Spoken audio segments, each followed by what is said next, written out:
స్వాతంత్ర సమర యోధురాలు, సామాజిక కార్యకర్త, సంఘ సంస్కర్త, రచయిత్రి దుర్గాబాయి దేశ్ముఖ్ జయంతి సందర్భంగా విజ్ఞాన వేదిక సేవా సంస్థ ఆధ్వర్యంలో పేద మహిళలకు వస్త్రదానం, నివాళులు అర్పించే కార్యక్రమం భీమవరం 18వ వార్డు ప్రాంగణంలో నిర్వహించారు.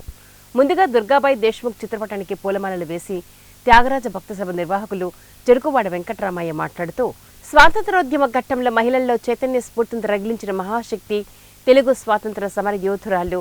తన రచనలతో ఉద్యమ స్ఫూర్తిని పెంపొందించి మహాత్మా గాంధీ అడుగుజాడల్లో ఎన్నో ఉద్యమాల్లో పాల్గొన్నారని, మొట్టమొదటిగా మహిళల సంఘాన్ని ఏర్పాటు చేసిన ఘనత దుర్గాబాయి దేశ్ముఖ్కే చెందుతుందని అన్నారు. కట్టుబాట్లని దాటుకుని స్వతంత్రోద్యమంలో పాల్గొన్నటువంటి వీర మహిళ దుర్గాబాయి దేశ్ముఖ్. అంతేకాకుండా అన్నగారినటువంటి వర్గాల్లో ఉండేటువంటి మహిళలకి చేయూతనివ్వాలనేటువంటి ఆలోచనతో ఆవిడ ఆనాడు మద్రాసు నగరంలో మరి ఆంధ్ర మహిళా సంఘం అనేటువంటిది ఏర్పాటు చేసి అదే తద్వారా మరి ఆంధ్ర రాష్ట్రంలోనూ, అటు తెలంగాణలోను, అటు చెన్నైలోను అన్ని చోట్ల కూడా చేసినటువంటి గొప్ప ధీరవనిత దుర్గాబాయి దేశ్ముఖ్.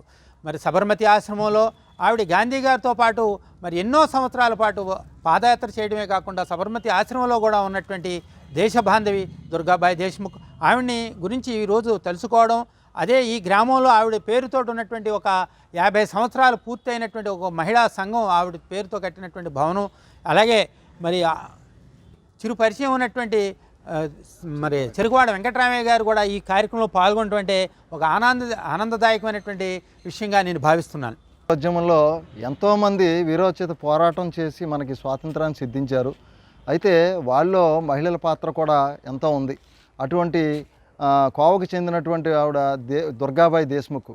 ఆవిడ మన ప్రాంతంలో జన్మించినటువంటి, రాజమండ్రిలో జన్మించినటువంటి దుర్గాబాయి దేశ్ముఖ్ గారు ఈ స్వాతంత్రోద్యమంలో మరి రచయితగా, ఒక న్యాయవాదిగా,